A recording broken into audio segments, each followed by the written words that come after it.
বর্তমান বিশ্বে যোগাযোগের অন্যতম মাধ্যম হলো ইন্টারনেট। এই ইন্টারনেটের মাধ্যমে গোটা বিশ্ব আমাদের হাতের মুঠোয় এসে পৌঁছেছে। এই পৃথিবী উন্নত হওয়ার পেছনে ইন্টারনেটের যে কতটা গুরুত্ব রয়েছে তা কম বেশি সবারই জানা। শিক্ষা ব্যবস্থা, যোগাযোগ, শিল্প প্রযুক্তি ও বিনোদনের সবচেয়ে বড় মাধ্যম হয়ে উঠেছে এই ইন্টারনেট। কিন্তু একবার কি ভেবে দেখেছেন এই ইন্টারনেট কিভাবে কাজ করে, কিভাবে এটি আমাদের ডিভাইস পর্যন্ত আসে, অথবা এই ইন্টারনেট কে পরিচালনা করছে? তো চলুন দর্শক, আজকের এই ভিডিওতে এই বিষয়গুলো জেনে আসা যাক। বাংলাদেশ সহ পৃথিবীর প্রত্যেকটি দেশ ইন্টারনেটের সাথে যুক্ত।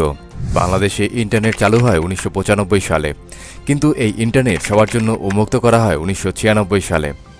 অনেকেই মনে করেন যে ইন্টারনেট স্যাটেলাইটের মাধ্যমে ব্যবহারকারীর ডিভাইস পর্যন্ত আসে, কিন্তু বাস্তবে মাত্র 1% ইন্টারনেট এই স্যাটেলাইটের মাধ্যমে প্রদান করা হয়। বাকি শতকরা 99% ইন্টারনেট আমাদের কাছে আসে অপটিক্যাল ফাইবারের সাহায্যে। এই অপটিক্যাল ফাইবার হচ্ছে সরু কাচের মতো তন্তু বা তার বিশেষ, যেটি মানুষের চুলের থেকেও চিকন।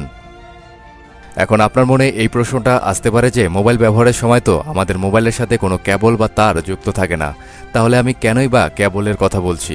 আসলে বিষয়টা হচ্ছে যে টাওয়ারের মাধ্যমে আমাদের মোবাইল নেটওয়ার্ক কানেক্টেড রয়েছে, সে টাওয়ারগুলো এই কেবল বা অপটিক্যাল ফাইবার দ্বারা বিশ্বের বিভিন্ন প্রান্তের সাথে সংযুক্ত। ইন্টারনেট আমাদের কাছে পৌঁছে মূলত তিনটি ভিন্ন ভিন্ন স্তরে। এই তিনটি স্তরকে বলা হয় টিয়ার 1, টিয়ার 2 এবং টিয়ার 3। টিয়ার 1 হলো ওই সকল কোম্পানি যারা নিজস্ব অর্থায়নে সমুদ্রতল হতে এক দেশ থেকে অন্য দেশে এই অসংখ্য অপটিক্যাল ফাইবার বিছিয়ে রেখেছে। এভাবে একটি দেশের সাথে অন্য দেশগুলো কেবলের সাথে যুক্ত হয়ে যায়। এরপর বিভিন্ন প্রতিষ্ঠানে বা জেলায় এই অপটিক্যাল ফাইবারগুলোকে ছড়িয়ে দেওয়া হয় এবং এরপর আপনার এলাকার টাওয়ারে পৌঁছে যায়। সর্বশেষ সেখান থেকেই আপনি কেবলবিহীন ইন্টারনেট বা নেটওয়ার্ক সংযোগ পেয়ে থাকেন। এই অপটিক্যাল ফাইবারগুলো চুলের মতো সরু হলেও এগুলো ডাটা ট্রান্সফার ক্ষমতা 6 Gbps, অর্থাৎ 1 সেকেন্ডে 6 GB ডাটা ট্রান্সফার করতে সক্ষম। আগেই বলেছিলাম, যারা এই ডাটা কেবলগুলো বিছানোর কাজ করে তারা টিয়ার 1 কোম্পানি এবং তারা নিজের খরচেই এই কাজগুলো করে।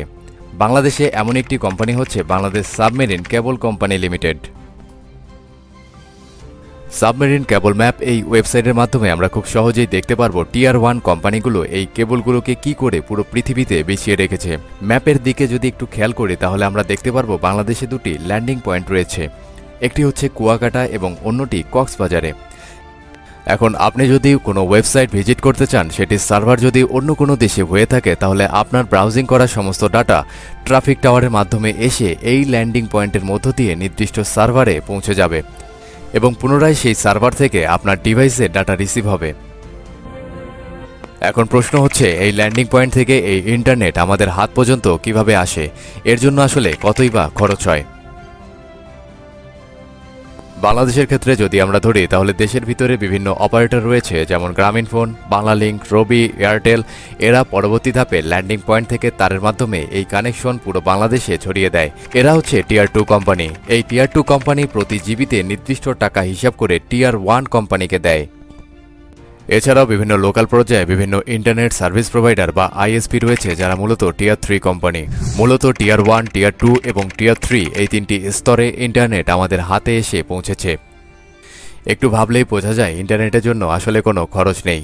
যা আমরা দেই তা শুধুমাত্র কেবল বিছানোর জন্য এবং কেবল মেরামত করার জন্য। আর এত কিছুর মধ্যে আমরা সহজেই বুঝতে পারছি যে এখানে স্যাটেলাইটের কোনো কাজ নেই। ইন্টারনেট সম্পূর্ণটাই কেবলের মাধ্যমে আমাদের হাতে এসে পৌঁছায়। চলুন এবার জেনে নেওয়া যাক ইন্টারনেট কে আবিষ্কার করেন, অথবা ইন্টারনেট কে পরিচালনা করছেন। একক কোনো ব্যক্তি ইন্টারনেট আবিষ্কার করেননি। অনেক বিজ্ঞানীর সম্মিলিত প্রচেষ্টায় ইন্টারনেট আবিষ্কৃত হয়।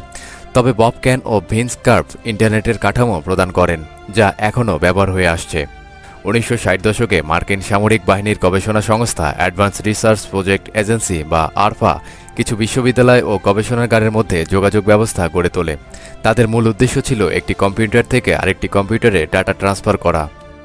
এই অ্যাডভান্স রিসার্চ প্রজেক্ট এজেন্সি তৈরি করা ইন্টারনেট বা আরপানেট 1969 সালে আমেরিকার 4টি বিশ্ববিদ্যালয়ের আলাদা আলাদা কম্পিউটারকে একত্রে সংযোগ করতে সক্ষম হয় এবং বিভিন্ন তথ্য এই কম্পিউটারগুলোর মধ্য দিয়ে আদান প্রদান করা হয়। এরপর এই আরপানেটকে আরও বেশ কিছু বিশ্ববিদ্যালয় কম্পিউটারের সাথে কানেক্ট করা যায় এবং ধীরে ধীরে নেটওয়ার্কের বিস্তার বাড়তে থাকে।